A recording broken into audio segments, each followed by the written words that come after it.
حضرت ابو دردہ رضی اللہ تعالیٰ عنہ نبی صلی اللہ علیہ وسلم سے روایت کرتے ہیں، آپ نے فرمایا، روز قیامت مومن کی میزان میں حسن خلق سے زیادہ بھاری چیز کوئی نہیں رکھی جائے گی، اور اللہ یقیناً بد زبان اور بیہودہ باتیں کرنے والوں کو پسند نہیں فرماتا۔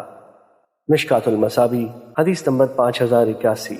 حضرت عائشہ رضی اللہ تعالیٰ عنہ بیان کرتی ہیں، میں نے رسول اللہ صلی اللہ علیہ وسلم کو فرماتے ہوئے سنا، بے شک مومن اپنے حسن خلق کی وجہ سے روزے دار اور تہجد گزار شخص کا درجہ پا لیتا ہے۔ مشکوٰۃ المصابیح حدیث نمبر 5082۔ حضرت ابو ذر رضی اللہ تعالیٰ عنہ بیان کرتے ہیں، رسول اللہ صلی اللہ علیہ وسلم نے مجھے فرمایا، تم جہاں بھی ہو اللہ سے ڈرتے رہو اور برائی کے بعد نیکی کرو، وہ اس برائی کو مٹا دے گی، اور لوگوں کے ساتھ حسن اخلاق سے پیش آؤ۔ مشکوٰۃ المصابیح حدیث نمبر 5083۔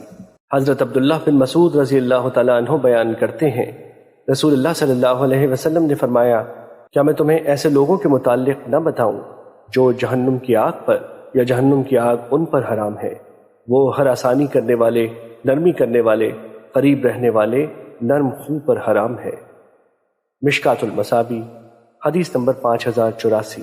حضرت ابن عمر رضی اللہ تعالیٰ عنہ نبی صلی اللہ علیہ وسلم سے روایت کرتے ہیں، آپ نے فرمایا، ایسا مسلمان جو لوگوں کے ساتھ مل جل کر رہتا ہے اور ان کی ایذاؤں پر صبر کرتا ہے، وہ اس سے افضل ہے جو ان کے ساتھ مل جل کر نہیں رہتا اور نہ ان کی ایذاؤں پر صبر کرتا ہے۔ مشکوٰۃ المصابیح حدیث نمبر 5087۔